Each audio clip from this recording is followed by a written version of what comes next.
At the foot of this magnificent castle, we bid farewell to Ponferrada, a former Templar commandery and incidentally, the last major city before reaching Santiago de Compostela. Today, the stage between the mountains takes us to Villafranca del Bierzo. It is 25 kilometers with a different landscape from what we have seen among orchards and vineyards. We will take advantage of this to rest before tomorrow's stage, which will take us up to Oquebrero. Let's go.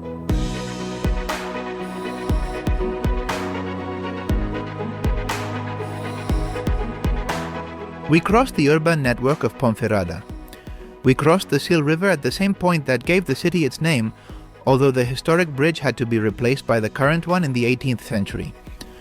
We continue along the avenues of Puertas del Sacramento and Libertad until we reach the National Energy Museum. Here, an old thermal power station shows how electricity was produced from coal.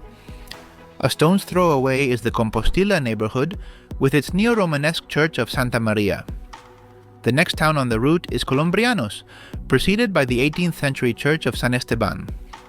A comfortable route dotted with orchards now leads to Fuentes Nuevas, where we are greeted by the Chapel of the Divine Christ.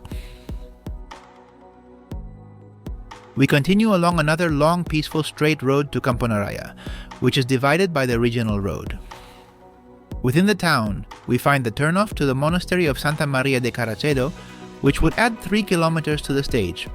It is an ancient abbey dating back to the 10th century, with numerous subsequent changes and additions. Today, it is a semi-ruin that can be visited. A little further on, we pass a rest area and arrive at the Vine and Wine Interpretation Center, an educational space that covers everything from cultivation to the production process of the wines of El Bierzo, which have been awarded the protected designation of origin. On leaving Camponaraya, the most photogenic and entertaining section of the stage begins. A landscape of rolling hills and vineyards stretches out before us as far as Villafranca del Bierzo. We enjoy this beautiful stretch for over an hour before entering Cacabelos. In the center of the village stands the Church of Santa Maria. The primitive Romanesque apse of this church is particularly noteworthy. We cross the bridge over the Cua River, which was the scene of clashes between troops during the War of Independence. Here we come across the 18th century sanctuary of La Quinta Angustia, where the municipal pilgrims' hostel is located. We continue along the road until we reach Pieros, a small village with the Romanesque church of San Martin linked to the Order of the Temple. After a few hundred meters, we reach a fork in the road. If we keep to the right, we will pass through Valtuille de Arriba, avoiding the road and adding another kilometer to the stage. Straight ahead, following the official route, we will continue along the road for another stretch. Both options join before Villafranca del Bierzo, where we are welcomed by the municipal pilgrims' hostel.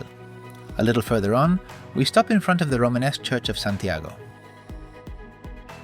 We are standing before one of the most emblematic Romanesque gates on the entire Camino de Santiago, the Puerta del Perdón. It is open during holy years, or Jacobean years, for pilgrims who are unable to continue their pilgrimage to Santiago de Compostela because they are ill.